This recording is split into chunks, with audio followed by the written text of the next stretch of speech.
அல் மர்அத்து சாலிஹா, சாலிகான பெண்ணு தான் மிக சிறந்தவர். யார் அந்த சாலிகான பெண்? நல்ல மனைவி. அவர் யார்? ரசூலுல்லாஹ் சொல்றாங்க, அல்லத்தி தசுர்ருஹு இதா நலர, பார்த்த உடனேயே அந்த கணவனுக்கு மகிழ்ச்சியை ஏற்படுத்துவாள். இவன் வெளியே போய் பயங்கரமான உளைச்சல்ல வந்து நிப்பான், உழைப்பும் சரி வேலையும் சரி கடுமையான சிரமத்தில் வந்து நிப்பான். வீட்டுல நுழைஞ்ச உடனே அப்படி மனைவியை பார்த்த உடனே அப்படியே பாரத்தை இறக்கி வச்ச மாதிரி இருக்கணும். அதான் மனைவி. வீட்டுல நுழைஞ்ச உடனேயே மனைவி, வாங்க வந்துட்டீங்களா, எங்க திரிஞ்சீங்க நான் நினைச்சுக்கிட்டு இருந்தேன், வாங்க உள்ள வாங்க, இவன் பண்ண கூத்த கேளுங்கன்னு அப்படியே பார்ப்பான். இதோ இவன் எனக்குன்னே வச்சிருக்கான், இவனை பார்ப்பான். கேபிள்காரன் வேற காலையில காசு கேட்டு போயிருக்கிறான், நாளைக்கு என்ன சொல்ல போறோம், இப்படி ஒரு 10 விஷயம் அப்படி மண்டைக்கு ஏறும். சில பேர் இருக்காங்க பழகினவங்க, போன்லயே விழுந்தவங்க,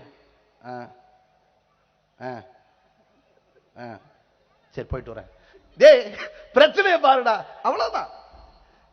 அவனுக்கு பிடிச்சு போச்சு, இப்படிதான் உள்ள போனா பயங்கர தகராறா இருக்கும். ராத்திரி எல்லாரும் தூங்கிட்டு இருக்கும்போது ஒரு 11 மணிக்கு வருவான், சாமத்துல கதவை தரவங்க, அப்ப வருவான்.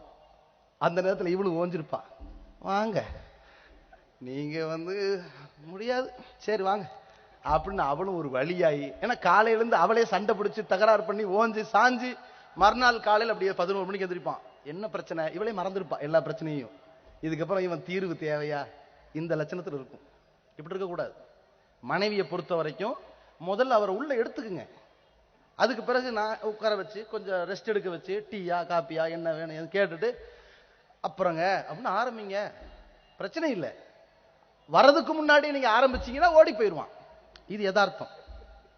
அதே மாதிரி கணவனை பத்தி ரசூலுல்லாஹ் ரொம்ப அழகா சொன்னாங்க. மனைவிட்ட ஒரு பெண்ணை கூப்பிட்டு, என்னம்மா உன் கணவர் நல்லா இருக்காரா, நீ நல்லா பாத்துக்கிறியா? நல்லா பாத்துக்கிறேன்.